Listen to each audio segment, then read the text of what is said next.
Yung mga discouragers, ayaw kang patuloyin na hanapin ang iyong mga pangarap. Ayaw kang bigyan ng lakas ng loob na to achieve, to try things. Iwasan yung mga fault finders. Sa ginagawa naman ng kapwa, laging may maganda at may mali. Pero pag lagi yung mali, pangit ang tiningnan mo, papangit ang pananaw mo sa sangkatauhan.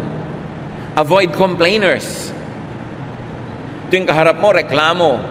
Lagi na lang may complaint. Lagi na lang may discontentment. And then avoid catalysts of discontentment. Yung masaya ka na, sisirain pa niya yung saya mo para ka maging unhappy. Sisirain niya yung moment mo. Nagkaroon ka bigla ng boyfriend, sisirain agad ang loob mo, naku, magkakahiwalay din kayo niyan. Yung mga lagi ng discontentment, o bakit ganyan ang napili mong boyfriend, may ganito, may ganun, pintas agad.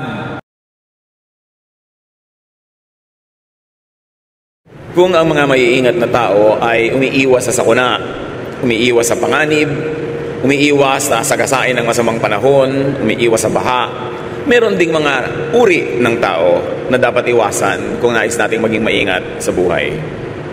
As much as we avoid danger, there are also some types of people to avoid. And may the Lord bless us as we ponder 5 types of people to avoid in order to lead godly, peaceful, and fruitful lives. Dear God, we thank you for today. We thank you for health. We thank you for life. Patawarin niyo kami, Panginoon, sa aming mga iniisip na hindi mabuti, mga nagagawang masama. At nawa kami po'y linisin ninyo, paging dapating tumanggap na inyong pagtuturo, pagtutuwid, pagpapagaling, at pagpapaliwanag. We ask you, Father, to be our speaker. Lead us unto greater knowledge of you, so we could become better human beings, better children of you, mighty God, and better brothers and sisters to each other. Be our speaker. Preach from your throne of power and majesty, and let your light shine upon us. In the name of Jesus, your Son, our Lord, our Savior, we pray with thanksgiving. Amen. 5 types of people to avoid. Actually, marami. Pero ngayon, sapat ng 5 ang pagtuunan natin ng pansin. At sa ating pag-aaral ito, mga kapatid, hindi lang natin i-assign yung type na ito sa iba. Suriin natin ating mga sarili. Baka tayo ay kabilang dito. Avoid haters. Dapat tayong umiwas sa mga taong walang alam kundi magalit, namuhi, mapuot sa kapwa. Ang laging laman ng kanilang salita ay pamimintas, paninirang puri, pagmamagaling sa sarili, at panglilibak sa kapwa. God loves. And because of that, we should avoid haters. Haters are the opposite of God. Jesus' main teaching is love. Huwag natin kakalimutan at huwag tayong malilito kung ano talaga ang pangunahing katuruan ng Panginoon, ito ay pag-ibig. Sa katunayan, nung tinanong siya kung anong pinakamahalagang kautusan, sabi niya, love God and love others. Wala nang hihigit pa sa mga kautusan na ito. Meanwhile, haters negate God's will. Kinokontra ng mga salita, kilos at katuruan ng mga haters ang mga katuruan ng Panginoon. So avoid haters. John 10:10, a thief, or maybe we can use substitution and substitute the word hater. A hater comes only to rob, kill, and destroy. I came so that everyone would have life and have it in its fullest, Jesus says. Ang mga taong mahilig mamuhi ay hindi kontentong namumuhi sila. Gusto nilang ihawa ang lahat ng pwede nilang ihawa, idamay ang mga pwedeng idamay. Ang mga galit nila sa mundo, sama ng loob, sa mga naipong mga suliranin at kabiguan ng kanilang buhay, ay nais silang iganti, ibunton kahit kanino na lang. At kung maaari na tayo ma-impluwensya nila na laging magalit din, mamuhi, gagawin nila yon. Pero oras na nakinig tayo sa mga haters at nagpadala sa kanila, mananakawan tayo ng buhay, ng kaligayahan, kapayapaan, at magiging tulad nila tayo. 1 Peter 5:8, be on your guard and stay awake. Your enemy, the devil, which you may also use the word hater, is like a roaring lion, sneaking around to find someone to attack, to influence, to infect. Walang ginagawa ang ating spiritual enemy kundi maghanap ng pagkakataon na tayo ay kanyang sirain, o kaya ay mas mawinam kung tayo ay pwede niya maging kasangkapan para manira ng kapwa. Kaya ang sabi ng James 4:7, resist the devil. And in our application today, resist the hater, and he will run from you. Napaka-importante na ating ingatan ang ating sarili na hindi ma-influensya ng ganitong uri ng pag-iisip. Saan natin nakikita, naririnig ang mga haters? Sa social media, maraming haters. Puro mga lason ang lumalabas sa kanilang isipan. At pagka ipinrint nila sa kanilang wall, sa kanilang site, at kinlik ang send o ang post, napakarami na agad na pwedeng malason kung palalason. Napakarami mga haters sa media, sa ating mga traditional media, radyo, telebisyon, maging sa mga dyaryo. Wala nang mabuting mapuri sa kapwa, puro kasiraan, puro paninira ang ginagawa.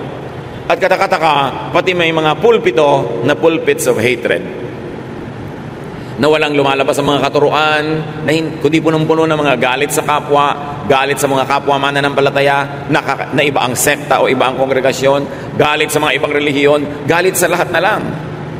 Yung napakahalagang oras na dapat sana ay nagagamit para ang mga tao ay mapayaman ang isip, maiangat ang espiritualidad, mapalaya mula sa mga negative things, ay lalong nagagamit para ang mga tao ay maimpluwensyahan na maging magkagalitin din, palamuhi, mapagmataas sa sarili, at mapanghamak sa kapwa. In the name of God, the ironies of ironies. Kailangan nakikilala po natin mga kapatid ang haters. Kung minsan tiya mo yon, minsan kaibigan, minsan nanay, kung minsan tayo. Tuwing meron siyang sasabihin, ang influensya sa iyo ay magalit ka rin sa kagalit niya, mainis ka sa taong ni hindi mo kilala, husgahan mo ang taong ni hindi mo personally nadidinig o nakikita dahil sa influensya ng haters. Huwag tayong pai-influensya kahit mahal natin sila sa buhay. Kahit mataas ang kanilang pinag-aralan o kahit pa nga meron silang katungkulan o kapangyarihan. Ang bawat tao ay binigyan ng Diyos ng sariling isip, sariling bait para salain natin ang ating naririnig at maproseso natin sa ating isipan at mabigyan natin ng pinakamakadiyos, pinakamaayos, pinakamabuting response ang ganitong mga uri ng messages of hatred. Who else must we avoid? Avoid gossipers. Mga paladala ng chismis. Sari-sari mga alimuom na nakukuha sa lupa ang gusto nilang ilipat sa ating isipan. Proverbs 16:28, gossip is no good. It causes hard feelings and comes between friends. Ano nga ba namang buti ang idudulot ng chismis? Pinaghihiwalay ang magkakaibigan. Pag nalaman mo kung ano sinasabi ni ganitong tao laban sa'yo, lumalayo na yung loob mo, nagkakagalit na kayo. At kung ikaw man ay papatol at magsasabi ng masasama tungkol sa kanya, mga chismis tungkol sa kanya, magagalit din siya sa iyo, walang mabuting idudulot. Kung minsan napakatagal na investment ng pagkakaibigan, pagtutulungan, pagmamahalan, sinisira ng mga makakating dila, sinisira ng mga chismis. Proverbs 20:19, stay away from gossips. They tell everything. Lumayo daw sa mga taong hindi na namimili ng sinasabi, lahat na lang sinasabi. Kahit pa nga dumadating sa'yo para magsumbong ng sinasabi ng iba laban sa'yo, masama pa din ang influence sa'yo, kapatid. Kaya pwede mong sabihin, huwag ka nang lagi magsumbong sa akin. Ina-expect ko na that everybody will love me, people will criticize me, people will say evil things against me, but please, huwag mo na lang sabihin sa akin. Kasi nalalason lang yung isip ko, gumugulo ang aking damdamin, nagagalit ako, nawawalan ako ng concentration at pwede magkasala rin ako dahil dyan. Ang tao pong matino, hindi buong buo na ikinukwento ang kanyang nadidinig, lalo pa nga ang kwentong ito ay hindi naman nakakatuwa at nakakapagpagalit pa nga. Discreet and decent people filter their gossip, if ever they gossip. Kasi we should not be gossiping. There are two types of gossipers. Yung gossipers who tell everything, and gossipers who are discreet and more decent, who filter and soften the gossip even just a little bit.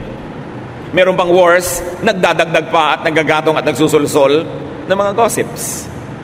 Tuwing may tao pong dumadapo sa atin, may daladalang kwento, maging sensitive tayo. Suriin natin, ano ang dahilan, bakit mo ito sinasabi sa akin? Talaga bang mahal na mahal mo ako, kailangang isumbong mo ang lahat? O gusto mo akong galitin dahil ikaw man galit doon sa mga isinusumbong mo? Madali kasi tayong mamanipulate, mamaniobra, na yung gera ng kapwa, nagiging gera na rin natin kahit hindi naman natin gusto dahil na-influence ang ating isip. Very discreet and decent people minimize or do not gossip at all. Napakahalagang ating makita yung high qualities of people who refuse to gossip.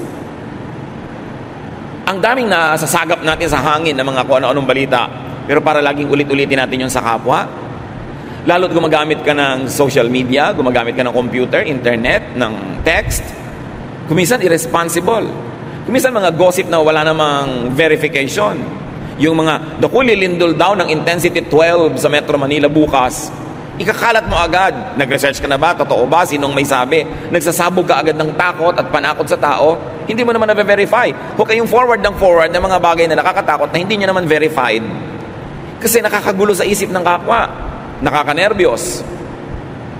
Kaya tuwing may nagpapass on yan at nagtatanong, meron daw po dito na lindol na darating next week. So, hindi na pe-predict ang lindol. Ilang beses na ba kayo kailangan mag-aral from volcanologists? Typhoon, yes. Storms, yes. Pero lindol, hindi na pe-predict. Kaya pag may nagpe-predict niyan, tulad nung nagpe-predict na darating si Jesus sa ganung petsa, huwag kayong maniwala. Kasi sabi sa Bible, walang nakakaalam kung kailan mangyayari ang ganung bagay. Bakit pinapayagan natin magulo pa tayo ng mga bagay na hindi naman dapat nakakagulo kung nag-iisip lang tayo ng konti? Tapos hindi mo na iniisip, pass ka ng pass, forward ka ng forward. Lason pa lang ipinapadala mo sa kapwa. Psalm 101 verse 5, anyone who spreads gossip will be silenced, and no one who is conceited will be my friend, God says. In His majestic ways, God will silence gossipers. Hindi natin laging alam kung paano patatahimikin ng Diyos at ititikom niya ang bibig ng mga mahilig magchismis. Pero meron tayong sariling alam na paraan para paano mapapatahimik ang gossipers? By avoiding them.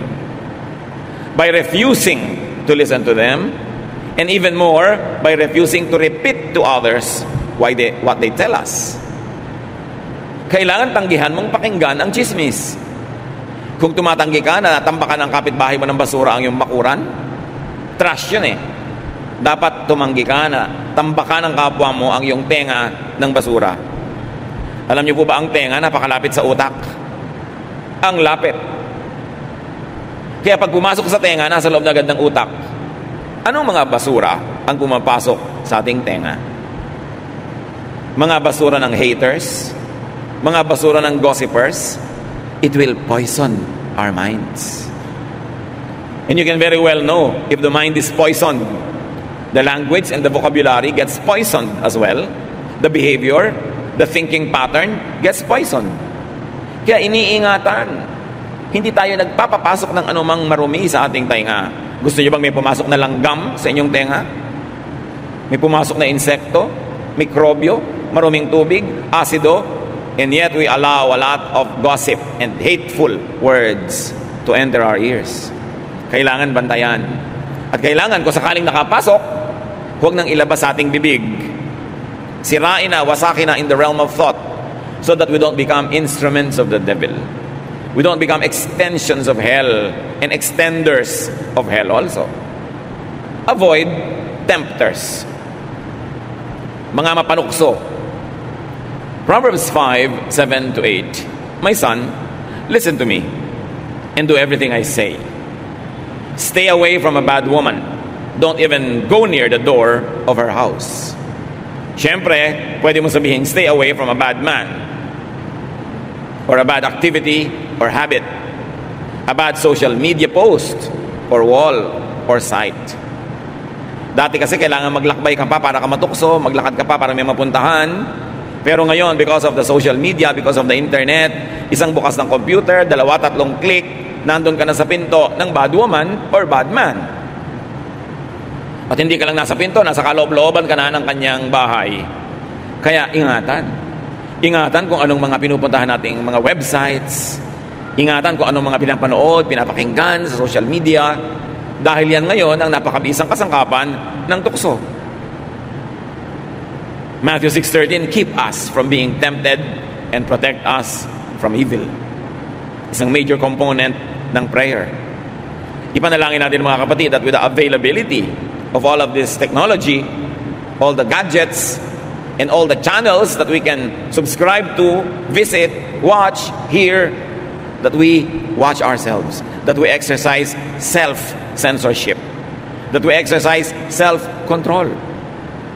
Napakaraming mga laging nagtatanong sa akin na paano nila pipigilin ang kanilang anak, ang kanilang asawa, ang kanilang mga kaibigan na mahumaling sa mga tukso na nasa internet, pati mga online gambling. Kahit innocent looking games, Pero addictive. Hindi na makapagtrabaho, hindi na makapagkwentuhan sa mga mahal sa buhay, wala nang panahon para sa ibang bagay kasi puro na lang yung gadget ang kaharap. When these things deprive you of your precious time to do good, to be good to others, they become instruments of temptation. May deception involved. Dapat maging mapanuri. And then avoid neggers. Ano ba yan? Negative talkers. Yung pessimist na tinatawag, napakadilim ng paningin sa mundo, lahat pangit ang interpretasyon. Yung mga discouragers, ayaw kang patuloyin na hanapin ang iyong mga pangarap. Ayaw kang bigyan ng lakas ng loob na to achieve, to try things. Iwasan yung mga fault finders. Sa ginagawa naman ng kapwa, laging may maganda at may mali. Pero pag lagi yung mali, pangit ang tiningnan mo, papangit ang pananaw mo sa sangkatauhan. Avoid complainers. Tuwing kaharap mo, reklamo. Lagi na lang may complaint. Lagi na lang may discontentment. And then avoid catalysts of discontentment. Yung masaya ka na, sisirain pa niya yung saya mo para ka maging unhappy. Sisirain niya yung moment mo. Nagkaroon ka bigla ng boyfriend, sisirain agad ang loob mo, naku, magkakahiwalay din kayo niyan. Yung mga lagi ng discontentment, bakit ganyan ang napili mong boyfriend? May ganito, may ganun, pintas agad. Mga discontented people who are never happy to see others become contented. Avoid agents of hopelessness and gloom because they darken your vision. They darken your outlook. They darken your life. Mahirap na lagi tayong may ganyang kausap. Hindi mo napapansin, negative ka na rin. Wala nang mabuti sa sangkatauhan. Lagi na lang masama.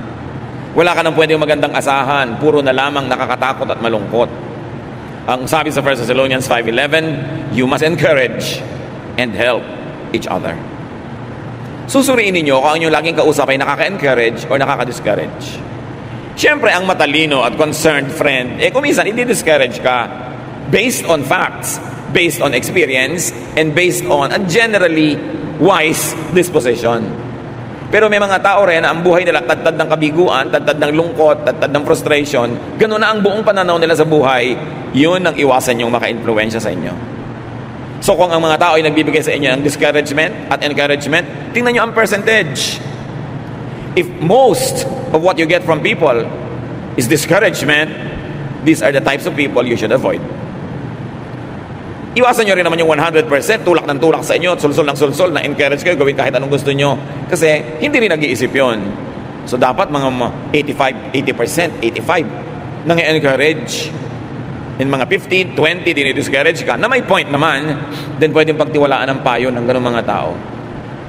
Matthew 17:20, sabi ng Panginoong Jesus, if you have faith as small as a mustard seed, you can say to this mountain, move from here to there, and it will move. Nothing will be impossible for you. Kaprasong faith can achieve much. Huwag kayong papayag na inyong faith, inyong pag-asa, yung inyong energy, tanggalin ng mga negative thinkers. Huwag kayong pumayag na inyong pananalig, tanggalin ng mga walang pananalig. Na ang inyong pananampalataya, ipahinain ng mga ayaw manampalataya. Kasi ang pananampalataya, kayamanan. Yan ang pinakamahalaga nating kayamanan. Because only faith can move mountains. Not even all the money in the world can move mountains. Not even all armies in the world can move mountains. But faith, even just the size of a mustard seed, according to Jesus, can accomplish much. So seek people who encourage faith. Makibarkada kayo, makipag-usap, makigrupo sa mga taong nagpapalakas sa inyong pananampalataya, hindi doon sa nagpapahina. Makinig kayo doon sa nagpapainit ng inyong paglapit sa Diyos kaysa doon sa mga nagpapalamig. Makinig tayo doon sa nagbibigay sa atin ng pag-asa, hindi ng takot. Dahil ang taong natatakot, lalong natutupad yung kinakatakutan niya. Seek people who encourage faith because they empower you. Seek people who empower, not those who weaken you. Not those who weaken your resolve. Not those who blind you with their bitterness. Not those who will discourage you from loving, from believing, from hoping. These are the people who will set you back. They are not happy being set back themselves. Magdadamay at magdadamay sila. Avoid people who negate faith, who weaken you. Yung gustong sirain yung pananalig mo, wala naman siyang ipapalit na superior. Gustong sirain ang pag-asa mo, wala naman siyang ibinibigay sa ibang pag-asa.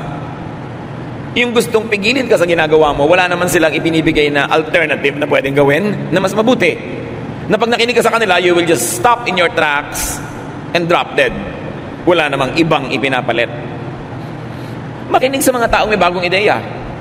Kung yung ideya sound, maganda, nakakapagpalaya, nakakapagpayaman ng isip, nakakapagpabait, maganda yon. Pero yung pinipigil ka sa pananalig mo, pinipigil ka sa inaasahan mo, wala namang ipinapalit na maganda, anong ipapalit niya? Vacuum, emptiness, bitterness. Be careful. And avoid naggers. Yung mga yakiti-yakit na walang tigil ang bunganga, daldal ang daldal. Hindi naman lahat ng nagger ibig sabihin lang pinapagalitan ka o sinisita ka. May mga nagger na walang tigil lang kadaldal. Parang makina, mga bibig. Nakakapagod kasama. Meron ba kayong kilalang ganon? Nakakatakot makasabay mag-lunch dahil talagang pagod na pagod ka. Daig mo pa ang nagbuhat ng krus sa Kalbaryo dahil wala kang ginawa kundi makinig sa kanyang non-stop talking, walang comma, walang period, hindi ka makasingit. May kilala kayong ganon? Avoid. O baka kayo yun. Pag iniiwasan kayo ng mga tao, naglalakad kayo, papaliko sila kahit dediretso dapat nung makita kayo lumiko. Baka tayo yun, nakakapagod ka usap. Magkukwento ka lang ng isang bakasyon mo, 10 bakasyon niya ang katumbas na ikukwento niya. May sasabihin ka lang tungkol sa husband mo, dadaigin niya ng tungkol sa husband niya. Laging panalo siya, ang dami niyang sasabihin. May isa ka lang tanong, ang dami-daming sagot. Nakakapagod. Sabi ng Desiderata, avoid loud and aggressive persons. They are vexations to the spirit. Nakakaligalig, nakakalito, nakakagulo ng espiritu ang sobrang madaldal. Proverbs 27:15, the steady dripping of rain and the nagging of a wife are one and the same. Siyempre, male point of view yan kasi male yung sumulat. A female can also say that a steady dripping of rain and a nagging husband are one and the same. Because there are nagging husbands. Just in case wala pa kayo nababalitaan, meron. Kung may mga nagger na babae, may mga nagger ding lalaki, nakakapagod din in the same way. Proverbs 21:9, it is better to stay outside on the roof of your house than to live inside with a nagging wife or husband. Ang mga roof kasi sa Middle East, flat. Pwede kang tumira, hindi ka mahuhulog, hindi katulad ng mga roof natin. So sabi, mabuti pa doon ka na lang tumira sa bubong kahit maginawa o mainit kasi nasa loob ka nga ng bahay, ang kasama mo ng mga asawa, walang tigil ang bunganga. Nakakapagod, nakakarindi. No? Proverbs 21:19, it is better out in the desert, o mas malayo na to, than at home with a nagging, complaining wife or husband.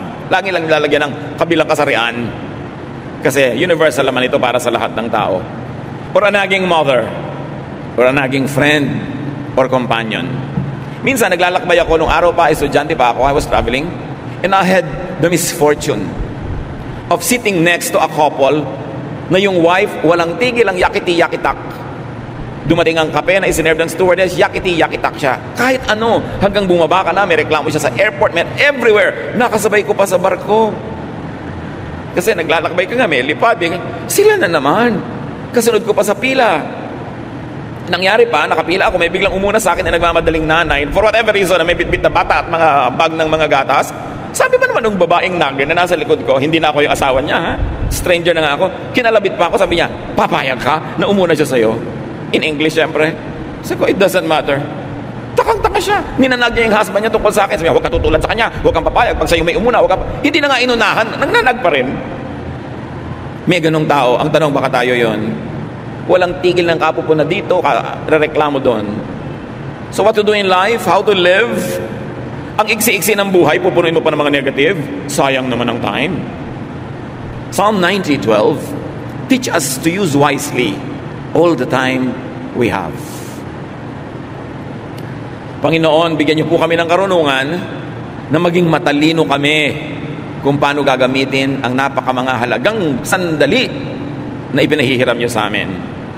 Pag nagsayang ka ng 1 oras, kalahating oras, 10 minuto, 1 minuto, sa nonsense talking, sa lack of faith, sa paninirang puri, sa pagmumuhi, sayang kasi hindi na mababalik yung oras na yon. Minimize pain is what we should do in life. Avoid negative people. Be positive. Seek and enjoy positive people. Therefore, you maximize pleasure and happiness. And you do the most good. Paulit-ulit ako sa tatlong ito. Ano ang gagawin sa buhay ng tao na ipinapahiram ng Diyos? Maraming pwedeng discussion, maraming pwedeng detail, pero kung tutuusin, tatlo lang. Hanggat maaari, pakontiin at paiksiin mo ang paghihirap at pagdurusa. Minimize pain, whatever it takes. Pain ng body, pain ng spirit, pain ng soul, minimize it. Huwag quarrel ng quarrel. Pampagulo kasi yung quarrel. Pamparaki ng hirap sa buhay. Kailangan maghanap buhay ka para hindi ka mahirap, may makain ka. Therefore, you minimize hunger. Minimize pain. That's why, pinipili mong mabuti kung sinong papakasalan. You minimize pain. Hindi naman totally mawawala yun, meron. But you minimize by choosing wisely. And you maximize pleasure and happiness. Kaya yung mga iba nagkakapilang pleasure. Yung iba nilalagyan pa ng sugar, more pleasure. Yung iba meron pang cream, more pleasure pa. Because you have to maximize pleasure, whatever it means to you, so long as you don't do evil to maximize your pleasure. Kaya may mukha ka na, salamat. Yung iba naglalagay pa ng makeup para mas ma-please sila. At siguro yung mga taong gusto nilang i-please. Nagdadagdag ka ng kaligayahan lagi at kasiyahan sa buhay. Bakit naman hindi? Ang iksi-iksi ng buhay. Kaya nagluluto ka, sarapan mo. Napakalaking kreme naman na meron kang gulay, meron kang napanluto, tapos ang niluto mo walang kakwenta-kwenta. Sayang ang gas. Ba't may mga ganun magluto? Walang kakwenta-kwenta. It's a crime against the planet. Sinayang mo yung mga ingredients. You maximize pleasure and happiness. That's why may bahay ka, pwede na, pero pinipintahan mo pa. At hindi basta pinta, yung gusto mong kulay. Because you're maximizing pleasure. And then you do the most good to balance everything. Because when you only minimize pain and maximize pleasure, but don't do the most good, you will become selfish.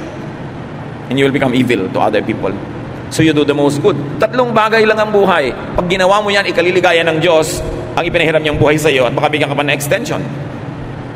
But avoid haters, gossipers, tempters, mga negative talkers and naggers, because they will minimize your pleasure and happiness, they will maximize your pain, and they will disable you from doing the maximum good. Better be aware of bad influencers and vexations.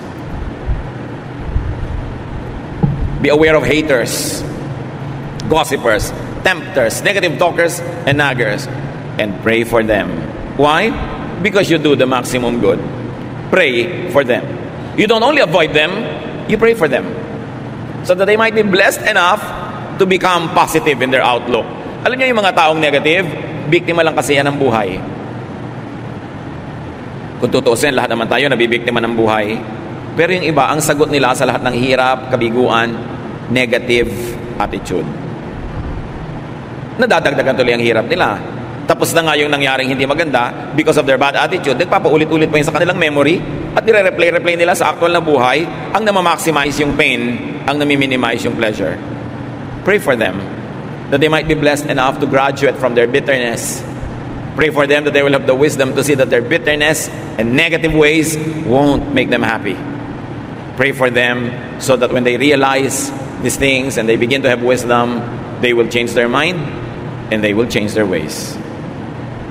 And if you could, carefully and studiously try to be a positive influence on them.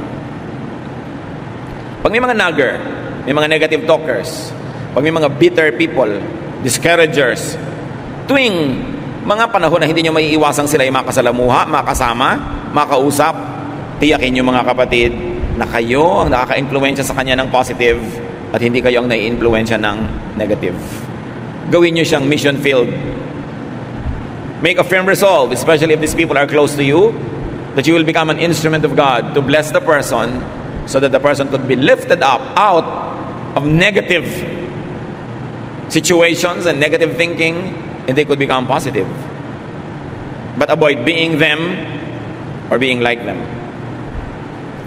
Madalas naman nagiging tulad tayo ng mga negative, hindi naman natin napapansin at alam. Wala tayong consent.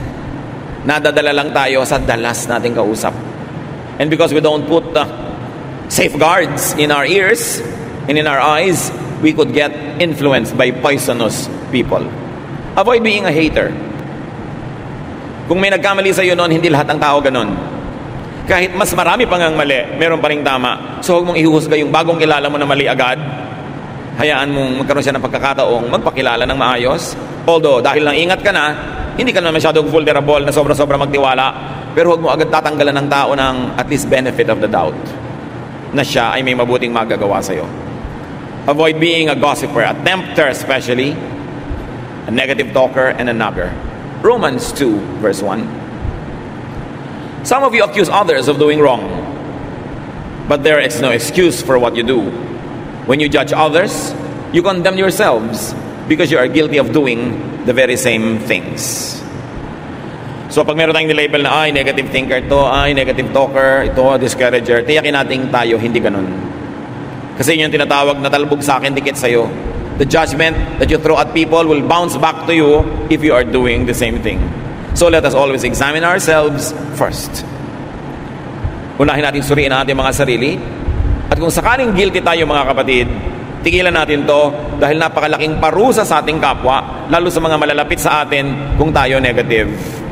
Kung tayo mahirap kasundo, kung tayo mahirap kasama, para nating pinarurusahan ang mga kasama natin. Hindi kasiyahan na tayo makasama, parang isang sumpa. If guilty, let us avoid inflicting others with our disease.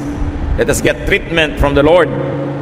Meanwhile, remain in isolation while we are contagious. Pag nagpupumiglas, nagwawala ang isang salita na makalabas sa ating bibig, suriin muna natin, will it edify people? Makakabuti ba sa makakarinig? Makakabuti ba doon sa pinag-uusapan? Makakabuti ba sa inyong sariling puso at relasyon sa Diyos? At pag hindi, wasakin ang salitang ito at huwag itong payagang mabuo at lumabas pa sa ating bibig. And very, very importantly, choose your company ever very carefully. Because bad company ruins our morals. Kung minsan nagkakaroon tayo ng mga masasamang ugali, influence lang ng iba. Suriin natin mga kapatid. Umiwas sa hindi mabuti. Sayang ang panahon, sayang ang buhay kung magugugol pa sa mali. Panginoon, ituro niyo sa amin ang tamang daan, maging sa maliliit na mga detalye ng buhay na pang-araw-araw, maging sa mga bagay na hindi naman theologically big, pero may kinalaman sa aming kasiyahan, kaligayahan, kapayapaan, at maging sa kasiyahan, kaligayahan at kapayapaan ng aming kapwa.